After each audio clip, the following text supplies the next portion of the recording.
Delhi international airport से travel करने वाले यात्रियों के लिए अब एक नया फैसिलिटी शुरू करने जा रहे हैं। जो लोग दिल्ली एयरपोर्ट पर अगर मोबाइल, लैपटॉप या सब कोई इलेक्ट्रॉनिक सामान वगैरह भी लेकर के जाना चाहते हैं, तो अब बैगेज के बारे में भी ज़रूर जान लीजिए। अगर ये सब खबरें जानना है तो चैनल को अभी सब्सक्राइब कर लीजिए। दिल्ली एयरपोर्ट पर अब computer tomography x-ray baggage scanner लगाया गया है, जिसके जरिए अब यात्रियों को कोई भी इलेक्ट्रॉनिक आइटम्स जैसे कि लैपटॉप, मोबाइल या कोई भी इलेक्ट्रॉनिक डिवाइस को अपने बैग से निकाल करके और अलग ट्रे में नहीं रखने की ज़रूरत है। वह अब डायरेक्ट ही स्कैन हो जाएगा। पहले वाले स्कैनर को बदल करके अब एडवांस फीचर्स का स्कैनर लगाया गया है, जिसके जरिए अब जो यात्री अगर जाएंगे तो एयरपोर्ट पर बैग चेकिंग के दौरान में अपने इलेक्ट्रॉनिक्स आइटम को बैग से नहीं निकालना होगा।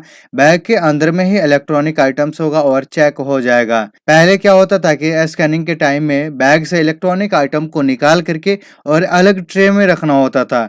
जैसे जिन यात्रियों के पास में मोबाइल होता था या लैपटॉप या वॉच या कोई भी इलेक्ट्रॉनिक्स आइटम जो बैटरी वाला इलेक्ट्रॉनिक्स आइटम है वह सब होता था, तो उसको सबसे पहले निकाल करके और अलग ट्रे में रखना होता था।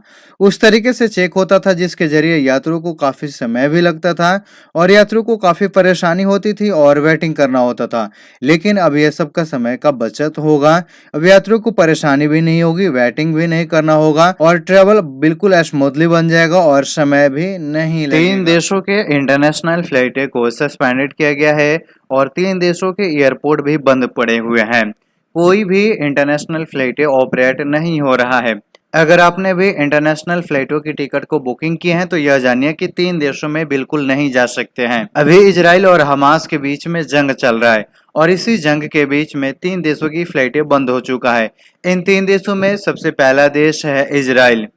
इजराइल के सबसे बड़े एयरपोर्ट तेल अवीव एयरपोर्ट पर रॉकेट से हमला हुआ, जिसके बाद एयरपोर्ट की कई चीजें नुकसान हो चुका है, रनवे वगैरह टूट चुका है। वहां से कुछ ही फ्लाइटें जो है चार्टर्ड फ्लाइट वगैरह लोगों को रेस्क्यू किया जा रहा है। बाकी सभी फ्लाइटें को बैन किया गया है। सभी देशों ने अपनी फ्लाइटें को सस्पेंडेड कर चुका है। दूसरा देश है सीरिया। इजराइल ने सीरिया के एयरपोर्ट पर हवाई हमले किए, जिसके बाद सीरिया के 2 बड़े इंटरनेशनल एयरपोर्ट के सभी रनवे वगैरह टूट चुके, क्योंकि ईरान से सप्लाई जाने वाला था। इसी वजह से हवाई हमला हुआ और उसमें एयरपोर्ट के रनवे वगैरह नुकसान हो गया। इस वजह से सीरिया में भी कोई इंटरनेशनल फ्लाइट ऑपरेट नहीं हो रहा है। और तीसरा है लेबनान। इजराइल और लेबनान के बीच में भी कुछ झड़प हो चुका है। अभी दोनों देशों के बीच में जंग कभी भी हो सकता है, इसीलिए लेबनान जाने वाली कई देशों की एयरलाइन ने फ्लाइटें सस्पेंडेड कर चुका है। क्योंकि लेबनान पर भी अगर हवाई हमला हुआ तो वहां पर एयरपोर्ट और यात्रियों को निशाना बनाया जा सकता है, क्योंकि लेबनान एयरपोर्ट के जरिए ही हमास को हथियार सप्लाई मिलेगा। इसी वजह से लेबनान के एयरपोर्ट पर इजराइल की खास नजर और इस जंग के कारण में इन 3 देशों की फ्लाइटें सस्पेंडेड है और एयरपोर्ट भी बंद पड़े हैं।